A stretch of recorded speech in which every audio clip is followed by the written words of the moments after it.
Hello viewers, আসসালামু আলাইকুম। যে যেখান থেকে আমার এই ভিডিওটি দেখছেন অবশ্যই ভালো লাগলে লাইক কমেন্ট সাবস্ক্রাইব করবেন। মায়ের দোয়া অ্যাগ্রো ফার্মিং বিডি এবং কৃষকের কিছু কথা নিয়ে আমি আজকে আপনাদের মাঝে উপস্থিত হয়েছি। আপনারা দেখতে পাচ্ছেন এটি হলো একটি বীজ শেড।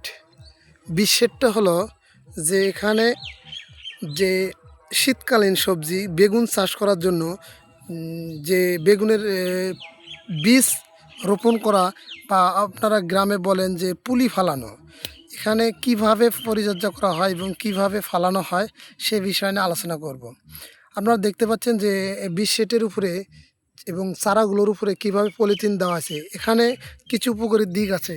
দিকগুলো হলো যে পলি দেওয়ার উদ্দেশ্য হলো যে কখনো যাতে বৃষ্টি বা কোনো ছাগল বা কোনো গরু ছাগলের হাত থেকে রক্ষা পায় সেই জন্য ফলি দেওয়া হয়, এবং যাতে রৌদ্র কম পায় এই জন্য ফলি দেওয়া হয়।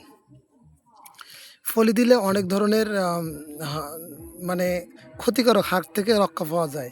এবং নিচে আপনারা দেখতে পাচ্ছেন যে আমি আপনাদের দেখাবো যে কিভাবে পুলি ফলানো হয়েছে। এটা হলো 12 মাসি বা শীতকালীন সবজি যে বেগুন আছে, সেই বেগুন হাইব্রিড জাতের বীজ রোপণ করা হয়েছে। আসলে আমরা এই বীজটি রোপণ করি কিভাবে? প্রথমে আমরা বেড আকারে মাটিগুলো উঁচু করে নিই। এদিকে এদিকে 2 হাত লম্বায় আপনি যত হাত নিতে পারেন, আপনার বীজ রোপণের যত আছে সেই হিসেবে আমরা লম্বা নিতে পারি। প্রস্থে আমরা 2 হাত, আর লম্বায় অনেক 10 হাত নিতে পারেন, 12 হাত নিতে পারেন। প্রথমে আমরা সুন্দর করে মাটিগুলোকে কুপায়ে কুপায়ে নরম করে তারপরে সেখানে রৌদ্রে শুকাই দিই। এখানে একটা বিষ আছে যে পুরাটন নামক, সেই বিষটা দিলে কি হয়, সেখানে কিছু কীটপতঙ্গ থাকে, সেই কীটপতঙ্গগুলো মরে যায় এবং সেখানে পিঁপড়া থাকে। পিঁপড়ার কারণে অনেকে হয়তো বীজ রোপণ করা সম্ভব হয় না। এই জন্য আমরা এই বিষটা দিয়ে থাকি, সেটা হলো পুরাটন। এই পুরাটন অনেক উপকার। আসলে আপনারা দেখতে পাচ্ছেন যে মাটি যখন শুকিয়ে যায় এবং বেড যখন পরিপূর্ণভাবে গ্রহণযোগ্য হয়, তখন আমরা কী করি যে বেগুনের পুলি বা বীজটা উপর দিয়ে আমরা হালকাভাবে দিয়ে দিই। দেওয়ানোর পরে ঝর্ণা আকারে উপর দিয়ে পানি দিই, হালকাভাবে পানি দিই যদি পানির প্রয়োজন হয়। 7 দিন বা 9 দিন পর দেখবো হালকা মাথা বের হয়েছে, অঙ্কুর দমন হয়েছে। আস্তে আস্তে এইভাবে পরিচর্যা করি যাতে কোনো প্রকার ঘাস, কোনো প্রকার কোনো এখানে কীটনাশক দেওয়া লাগে না ভাই। এই বেগুনটি আসলে আমরা এখন রোপণ করতেছি। সেটা রোপণ করার সময় হলো যে আমরা এই যে ভুট্টা কাটার পরে জমি চাষ করে এই বেগুনটি লাগিয়ে থাকি। আসলে এই বেগুনটি যে আমাদের উত্তরবঙ্গে যে এভাবে চাষ করা হয় এবং এভাবে বীজ তৈরি করা হয়। আসলে আপনারা যদি বীজ প্রয়োজন, অবশ্যই রংপুর বিভাগ এখানে আসবেন। সেটা হলো কুড়িগ্রাম জেলায় ফুলবাড়ি উপজেলায় আমার বালাহাট বা নাওডাঙ্গা এদিকে চরগড় মণ্ডপ এলাকায় আপনার পেয়ে যাবেন। প্রতিটি জায়গায় এভাবে বীজতলা রোপণ করা হয়।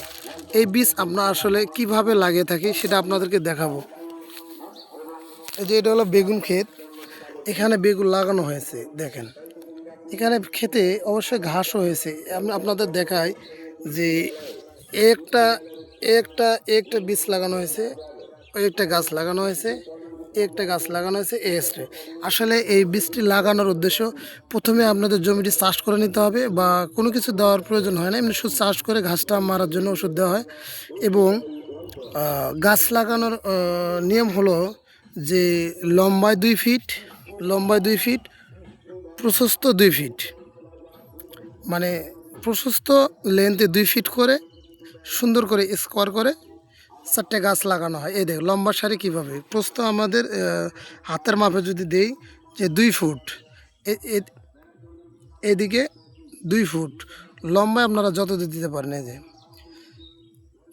2 ফুট করে লেন্থে উইতে দিয়ে লম্বায় আপনারা রোপণ করে যাবেন।